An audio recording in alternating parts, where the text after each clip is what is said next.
இறைமொழி பேசுதே. விவிலியம் காட்டும் வாழ்க்கை பாடம் நாள் 45. இன்றைய நாளில் இணைச்சட்ட நூல் 7 முதல் 11 வரையிலான அதிகாரங்கள் எடுத்துரைக்கும் இறையியல் வாழ்க்கை பாடங்களை பற்றி கற்றுக்கொள்வோம். முதலாவது, புனிதமான இனம் மற்றும் பிரிந்திருத்தல். இஸ்ரேலர் கானான் தேசத்து மக்களுடன் உடன்படிக்கை செய்யவோ திருமண உறவு கொள்ளவோ கூடாது என்று மோசே கட்டளையிடுகிறாரு. தேர்ந்தெடுக்கப்பட்ட மக்கள் இஸ்ரேலர் எண்ணிக்கையில் பெரியவர்கள் என்பதால் அல்ல, ஆண்டவர் அவர்கள் மீது கொண்ட அன்பினால் மட்டுமே அவர்களை தேர்ந்தெடுக்கிறாரு. சிலை வழிபாடு ஒழிப்போம். கானானியரின் சிலைகளையும் பலிபீடங்களையும் தகர்க்க வேண்டும். ஏன் அப்படின்னா அவை இஸ்ரேலரை இறைவனிடமிருந்தே பிரித்துவிடும் என்பதற்காக தான். இரண்டாவது, வனாந்தர பாடங்கள். ஆண்டவர் இஸ்ரேலரை 40 ஆண்டுகள் வனாந்தரத்துல நடத்தியத நோக்கம் அவர்களை சோதிப்பதற்கும் தாழ்த்துவதற்கும் தான்.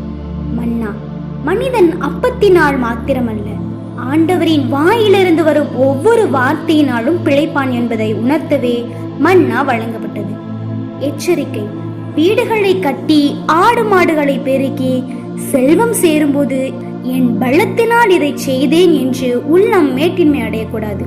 மூன்றாவது, இஸ்ரேலின் முரட்டுத்தனமும் மோசேயின் பரிந்துரையும்.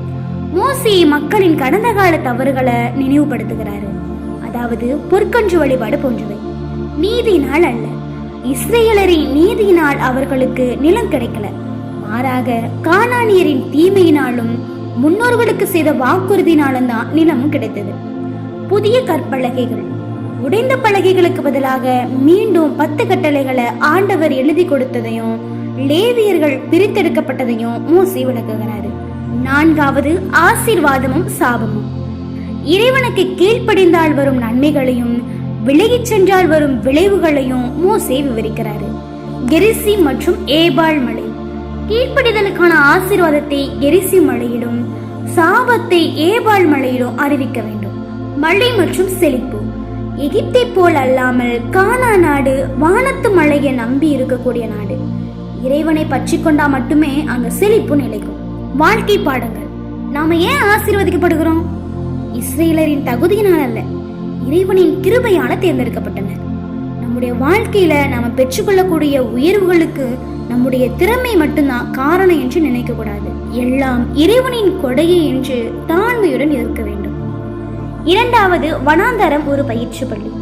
வனாந்தரத்தின் கஷ்டங்கள் அவர்களை அழிப்பதற்காக அல்ல, அவர்களை பலப்படுத்துவதற்காக தான்.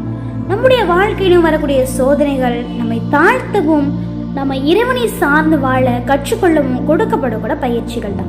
மூன்றாவது, மனிதன் அப்பத்தினால் மாத்திரம் அல்ல.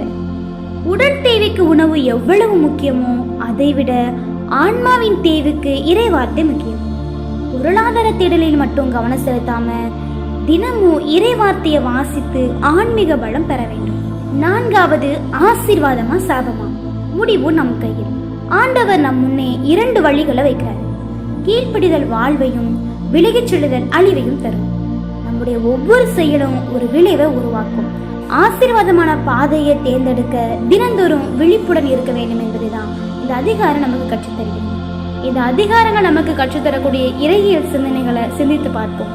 இறைவனோடு நாமும் பயணிக்க நம்மை முழுமையாக அவருக்கு அர்ப்பணிப்போம். நன்றி.